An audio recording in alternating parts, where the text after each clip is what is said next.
Meus irmãos e minhas irmãs, paz e bem. Nós estamos em um novo domingo do tempo da Quaresma. Recordamos que neste ano nós temos ciclo A nas leituras. Então, nos dois primeiros domingos a leitura é igual, com evangelista diferente em todos os anos, A, B e C, que é a tentação de Jesus e depois a transfiguração. Mas depois disso nós escutamos evangelhos que são específicos deste ano e que eram os textos que os primeiros cristãos usavam para catequizar os catecúmenos para serem batizados na vigília pascal. E o primeiro que nós ouvimos foi da Samaritana, depois do cego de nascença, e hoje nós temos o texto que é o grande sinal, o grande milagre de Jesus no quarto evangelho, no evangelho de São João, que é a ressurreição de Lázaro. Um texto denso que nós não vamos lê-lo todo, mas quero dar para vocês algumas pistas de reflexão. Ora, quem é essa família? Uma família um pouco estranha, porque nós temos uma família com 3 irmãos. Onde estão os pais? Mas também não era normal em Israel 3 irmãos se tornarem adultos e continuarem a viver juntos. Essa família, sobretudo, é um sinal do reino de Deus. Porque no reino de Deus, como nós sabemos do Evangelho, ninguém vai se chamar de pai e de mãe, mas seremos todos irmãos, todos filhos do mesmo Pai, que é Deus. Então nós temos aqui essa família onde Jesus gostava de ir para descansar, aonde Jesus não ia para exercer o seu ministério, mas para ser um com eles. E essa família tem diversos laços de amor e amizade com Jesus. Nos evangelhos sinóticos também se fala desta relação de Jesus com eles. Mas a primeira pista que quero apresentar para vocês no evangelho de hoje é que o evangelho é insistente sobre o tema do amor, da amizade entre esses 3 irmãos e Jesus. Diversas vezes se menciona isso. Quando chegam para Jesus e vão dizer assim: Senhor, aquele a que tu amas está enfermo. Então, aquela pessoa que você ama. Mais na frente vai dizer assim: Jesus amava Marta, Maria, sua irmã e Lázaro. Antes disso já se faz uma menção que Maria é aquela que lava os pés de Jesus e seca os pés de Jesus com os seus cabelos.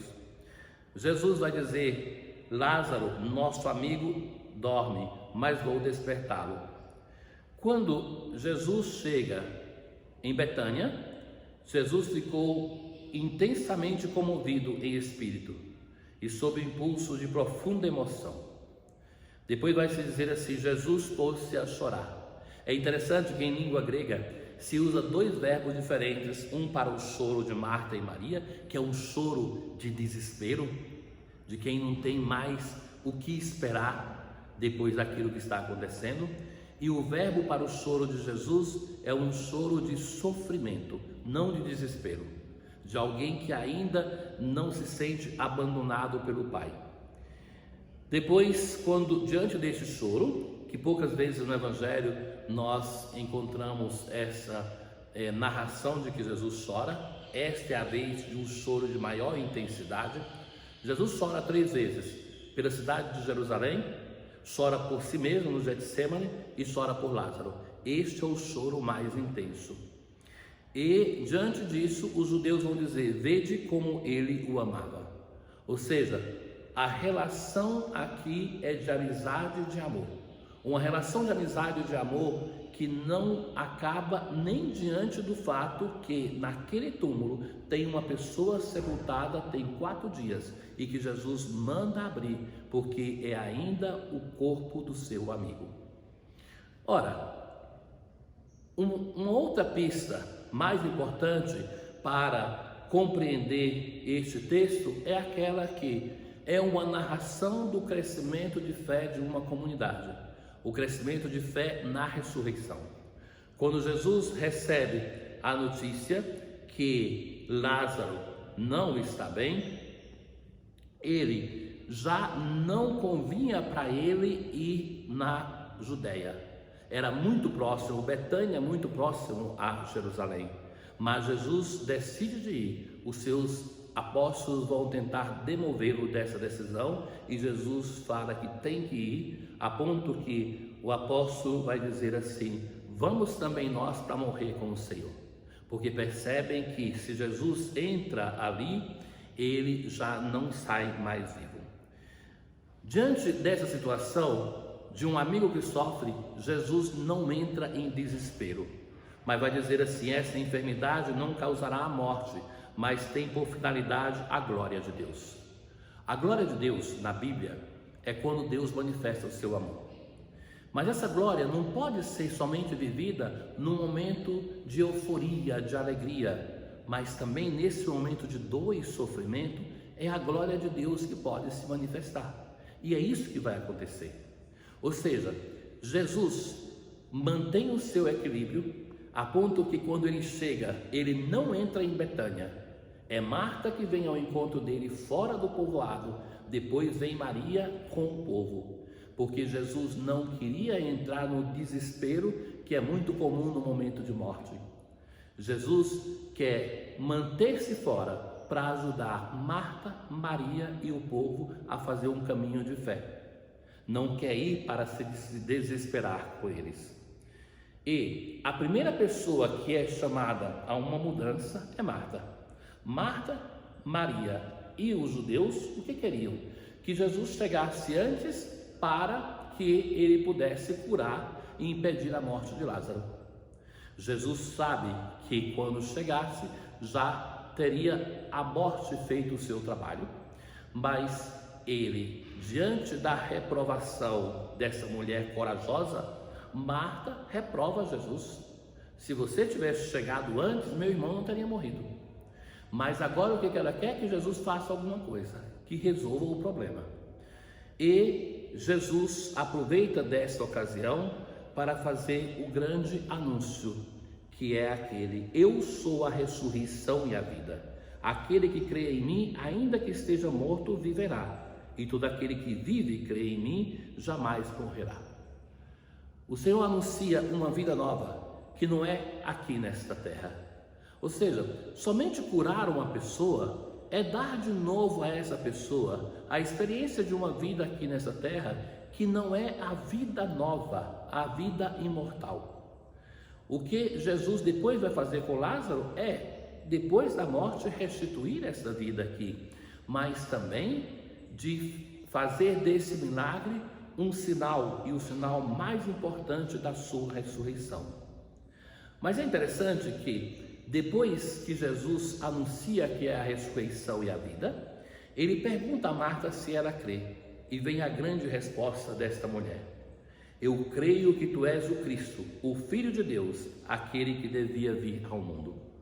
Vejam que nos evangelhos sinóticos, quem faz a grande profissão de fé é Pedro. No quarto evangelho, a grande profissão de fé é esta mulher, Marta, que o faz, em nome de todos nós, em nome da igreja. Marta dá um passo. Ela queria Jesus um taumaturgo para curar o seu irmão Lázaro, antes da sua morte. E agora ela professa a fé que Jesus é o Senhor. Jesus é o Senhor também da morte, é o Senhor da ressurreição e da vida. Depois vem Maria, a mesma expectativa, mas não tão insistente como Marta. Essa também é chamada a mudar a sua relação com Deus. Mas o que acontece no decorrer do texto do Evangelho é que uma pessoa depois da outra, os discípulos que se dispõem a doar a vida por primeira vez com Jesus, Marta e Maria que começam a crer em Jesus como Messias, não é mais somente um amigo, mas é mais do que um amigo. E os habitantes de Betânia que acreditam que Jesus é o Messias, o Salvador.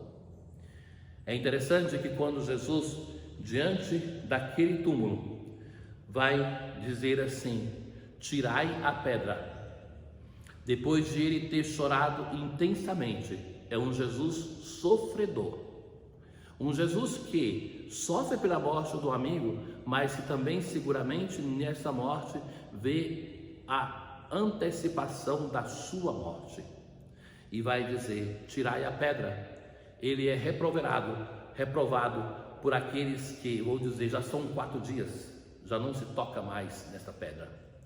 E Jesus insiste, porque quer ver o seu amigo, e vai gritar: Lázaro, vem para fora. E sai aquele homem com todos os sinais da morte, e Jesus vai dizer: desligai-o e deixai-o ir, deixai-o partir.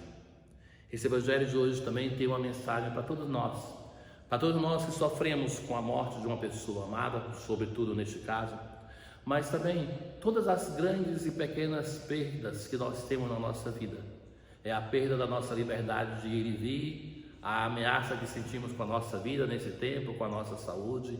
Para tudo isso, o Senhor vai dizer assim: deixai-o ir. Abandonemos as nossas preocupações, sejamos prudentes, sim, mas não vivamos com as nossas preocupações e para as nossas preocupações. Deixemos ir, para que nós possamos ser livres, para que nós possamos ser grandiosamente filhos de Deus, um Deus livre como Deus de nosso Senhor Jesus Cristo. Um bom domingo, uma boa preparação para a Páscoa da Ressurreição. Que esse tempo que nós estamos vivendo não seja motivo de desespero, mas que nós possamos reler a nossa vida nesse tempo de Quaresma para nos preparar para a Páscoa. Para todos, uma boa semana. Paz.